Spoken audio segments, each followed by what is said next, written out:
The Book of Mormon is scripture inspired by God. I saw this discussion today. These sisters did a bang-up job of sharing a valiant, authentic, sincere explanation of why they believe what they believe. It takes a lot of guts to get out there and have these conversations face-to-face, especially on the internet where everything lives forever. One thing about this discussion is I'm not sure we quite saw it from each other's perspective. And so even though we were providing information, I don't think we directly addressed each other's concerns based on their worldviews. So we may have been talking past each other. So here we go. Let's look at it. I do not believe that the Book of Mormon is scripture inspired by God for a few reasons. The one that comes to mind first is some of the failed prophecies by Joseph Smith. So there's a couple assumptions here. One, if Joseph Smith's prophecies fail, then the Book of Mormon is not authentic. Joseph Smith's prophecies fail, in her opinion, therefore the Book of Mormon is not authentic. So I'll let you decide if that's a good argument. For example, I prophesy that the Indiana Pacers are going to win the NBA championship this year, and I think that the Bible is authentic. If the Indiana Pacers do not win the NBA championship this year, is the Bible not authentic? I'll let you decide.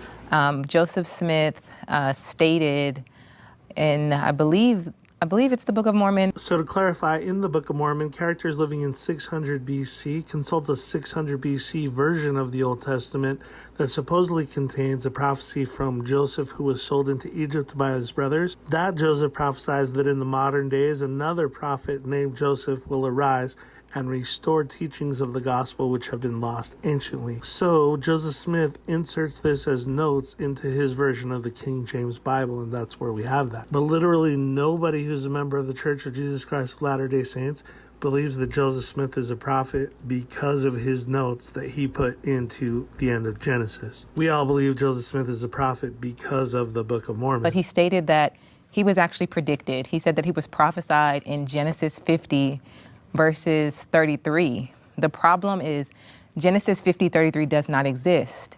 Genesis 50 only goes up to verse 26. And so his response to that is that this is a passage that was lost.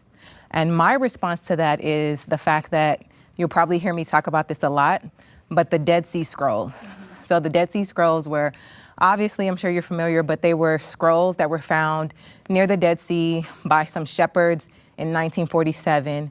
And when they looked at the scrolls, they understood that the scrolls matched exactly our modern Bibles, minus the book of Esther. And so when you go back to Genesis 50, in these Dead Sea Scrolls that date back to 2 to 3 centuries prior to BC. So remember, the characters at the beginning of the Book of Mormon are living in 600 BC, which is before the 3rd century BC that the Dead Sea Scrolls date back to. They also leave the main pipeline of the Old Testament, so you can't make copies of the record that they took with them. So it also makes sense that 3rd century BC records wouldn't contain the same documents. So like 4,000 or 5,000 years ago. I think she means 2,400 years ago at most. Remember, the characters at the beginning of the Book of Mormon leave 2,600 years ago, so they're still living 200 years before the Dead Sea Scrolls date. They found that there was still no Genesis 50:33, and there was still no text that described a Joseph Smith. So hopefully you can see how her concern isn't even an objection to what we're saying. We're saying that characters in a 600 BC setting consulted a 600 BC or older version of the Old Testament, which they then removed from the document pipeline. So it totally makes sense that a 300 BC version of the Old Testament wouldn't contain the documents that left the pipeline. So I am of the belief that God is not a God of confusion,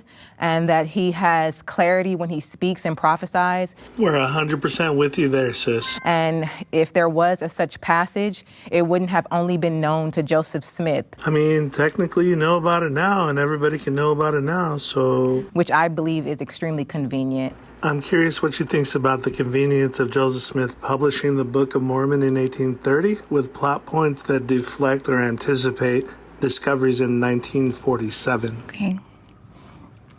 I'm not familiar with his reference, or the reference that you brought up of him being prophesied in Genesis. Like I said, we believe Joseph Smith is a prophet of God because he translated the Book of Mormon, not because he wrote a footnote in his personal version of the King James Bible. You can see Juliet's not even familiar with that footnote. If you think we believe Joseph Smith is a prophet because of his own personal notes in the King James Bible, tell me you watched South Park without telling me you watched South Park. Our belief is that, in the scripture, God says that out of the mouth of two or more witnesses shall my word be established. And we believe that the Book of Mormon is simply a witness to the Bible.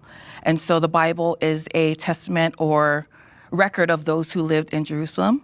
And then the Book of Mormon is just a record of people in the Americas. And so the Book of Mormon is just another testament of Jesus Christ, but it is a witness to the Bible. So collectively, both the Bible and the Book of Mormon, we believe to be the fullness of the gospel of Jesus Christ. And so, yeah, but I'm not familiar with that reference about him saying that he was, prophesied or in Genesis. I'm not familiar with that.